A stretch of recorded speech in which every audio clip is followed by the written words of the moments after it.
All right, in this video, I'm really excited to share with you what a bit.ly is. Now, perhaps you've heard of bit.ly. I'm going to call it a bit.ly in this video. We're going to discuss in this video how to create a bit.ly.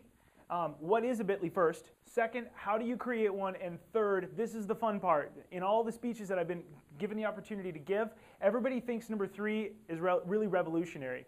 So let's walk through first of all. What is a bit.ly? What does it do? It's a URL shortener, and a URL shortener helps us take a 100-character link, shorten it down to 19 or 20 characters. Bottom line, in social media, we have very little real estate to work with, so if we can use technology to help us shrink things, it's great. So it shortens the links to fit into Twitter and Facebook, perhaps LinkedIn, but it also does some really other cool stuff. It'll track how many times someone clicks on the link or shares it on Twitter, Facebook, LinkedIn, and a few other areas. So that's really neat. So not only does it shorten it for us, but it also tracks it for us. It does a bunch of other secret stuff in the back. If it leads you to shady websites that seem to be full of viruses, it's also going to block it and all kinds of really cool stuff. But those are the 2 keys. Now let me show you an example, if you will. Take this link, which is facebook.com/a brand name with an app. And this is 67 characters. Twitter's only 140 allowed characters full of real estate that you can fill.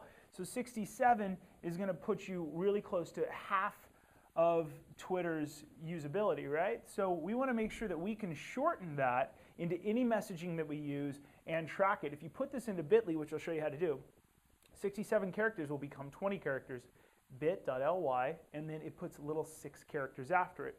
Let's walk you through how it works. If you land on bit.ly, you'll get a screen kind of like this. Changes from month to month, different graphics. What I want you to do is take your long link and watch, insert, right?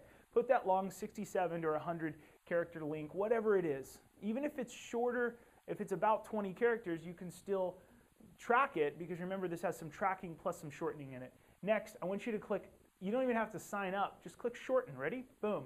This is what you get. You see this yellow area here? This shows you just share it, you shorten something that it leads to Facebook. Now, here's a neat side note.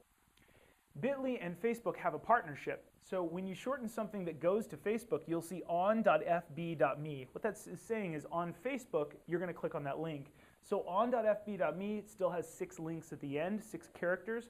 That's a bit.ly. And we've just shortened this bit.ly. We can customize it if we wish to. You could click customize and change the last 6 characters. And as long as they don't exist in other bit.lys, you're able to use that, save it, and you see the long link, you see what you can use. You can copy it to your browser, which is powerful. So copy this. This is where it gets cool. After you use the bit.ly for a week, include the bit.ly in all your Facebook, Twitter, email marketing for the week.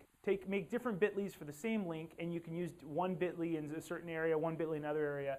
The cool thing is at the end of the week, you can check your stats. You can say, hey, how did this marketing work? How did this marketing work? How many clicks did we achieve here? So after the link has been used for 1 day or 1 week, here's what you do. Take the original bit.ly, it could say on.fb.me or bit.ly, plus your 6 characters right there. Put it in your browser. Here's Chrome. It works in Safari. It works in Internet Explorer. If you're using Internet Explorer, we need to talk. I want you using Firefox or Chrome or Safari, but you can use anything. Put your bit.ly in, but don't press enter yet. Put the little plus sign at the end. You see that? That little tiny plus sign up here? When you put the plus sign, then press enter and watch what happens. Boom.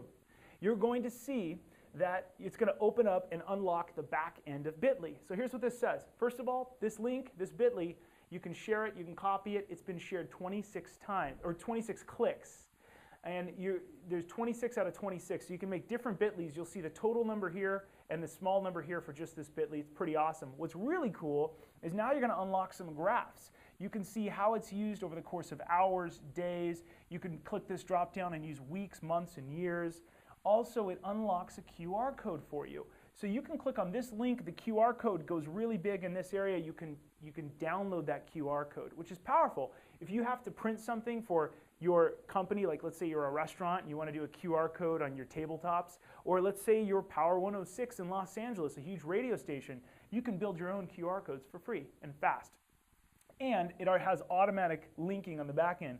When people scan that QR code, it adds to this number. So perhaps you create separate bit.lys, one just for the QR code use, one for email, one for Facebook, one for LinkedIn, and you can track it. Here's another thing. You can see how many conversations are including this bit.ly. Tweets, shares, likes, comments, comments on page, and so on. Pretty awesome. And if you ever forget, you can go back to the long link. Now, one more thing, if you scroll down, boom, you can see the detail of the people that are referred to here. So here's some Facebook, some direct, some mobile Facebook, the countries that people live in that are actually visiting this. So everything here is the US. Most of your stuff's probably going to be just in the United States. Really neat, the power behind our friends over at Bitly. So thanks for watching this video. If you have any questions, comment below. I hope you try and use Bitlys and find some power behind them.